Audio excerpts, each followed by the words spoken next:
आसिफ अली जरदारी के खिलाफ 25 साल पुराने केसेस नैब अपीलें फिर समाअत के लिए मुकर्रर। Chief justice Islamabad high court की सरबराही में 2 रुकनी बेंच पीर के रोज समाअत करेगा। अदालत ने नैब को मजीद अदालती वक्त ज़ाया न करने की हिदायत दे रखी है। नैब ने 7 साल कबल आसिफ अली जरदारी की बरियत के खिलाफ अपील दायर की थी।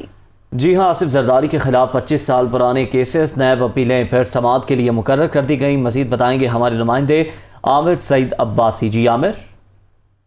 देखिए, इस्लामाबाद हाई कोर्ट ने आसिफ अली जरदारी के खिलाफ जो 25 साल पहले जो SGS कोटेक्ना रेफरेंसेस थे उसमें आसिफ अली जरदारी को एहतसाब अदालत ने बरी कर दिया था। उन मुकदमात में बरियत को नैब ने चैलेंज किया और इस्लामाबाद हाई कोर्ट में अब ये मुकदमा ज़ेर समाअत था। इस्लामाबाद हाई कोर्ट ने हुक्म दिया था नैब को कि वो मजीद अदालती वक्त ज़ाया ना करे और केस की तैयारी करे। नैब 3 मरतबा इस मुकदमे में वक्त ले चुका है, लिहाजा अब इस्लामाबाद हाई कोर्ट ने आखिरी मौका दे रखा है नैब को। लिहाजा अब इस्लामाबाद हाई कोर्ट ने पीर के रोज इस मुकदमे को समाअत के लिए मुकर्रर कर दिया है और नैब को ये हुक्म दे रखा था कि वो हर सूरत जो है वो इस पर दलाइल दें और शवाहिद पेश करें कि वो क्यों आसिफ अली जरदारी की बरियत नहीं चाहते और बरियत के खिलाफ उन्होंने अपील दायर की थी।